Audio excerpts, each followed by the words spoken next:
જેટલું થાય એટલું ધીમે ધીમે કરજે. ના ના, મારું તો કામ જ આ છે. હું આ નહીં કરું તો શું કરીશ? વાત તો તારી સાચી છે, પણ આટલું બધું ચોખ્ખું કરી નાખ. તું માનીશ, હું સવારની કામ કરતી હોઉં ને તો બપોરે 2 વાગ્યા સુધી હું નવરી નથી થતી. પણ આ તમને પગ દુખે એટલે તો તમે મને લઈ આવ્યા છો ને. તમારાથી કેટલું થાય?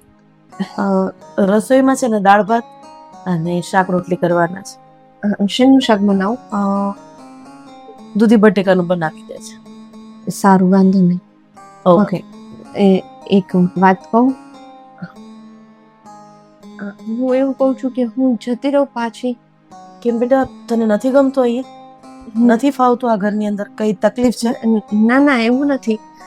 પણ પેલા ભાઈ હતા ને, તમારા દીકરા, એ મને એમ કહે છે કે તમારા ઘરમાં કામવાળીની કોઈ જરૂર નથી. તો પછી ખોટું મારે અહીંયા રહીને તમારા ઘરમાં ઝઘડા કરાવવા, એના કરતાં બેટર છે કે હું જતી રહું. આ શું બોલે છે તું? અરે, આ ઘરમાં છોકરાઓને તો કઈ કામ કરવાનું હોય નહીં, એટલે એને થોડી ખબર હોય કે આ ઘરમાં મારે કામવાળાની જરૂર છે કે નથી. અને આપણે આવ્યા ત્યારે જોયું નહીં, એના પપ્પાએ પેલા હાના હાના કરી અને પછી છેલ્લે હા કરી દીધી. અને આમ પણ મારા દીકરાનો સ્વભાવ છે ને થોડું ઉતાવળિયો બોલવા વાળો છે, પણ એના પેટમાં પાપ નથી.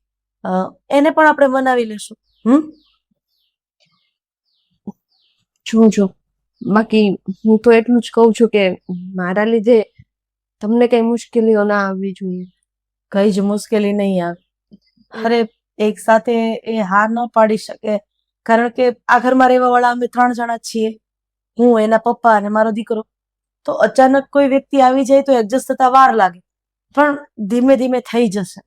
તમે મારા ઉપર આટલી દયા બતાવી એના માટે ધન્યવાદ.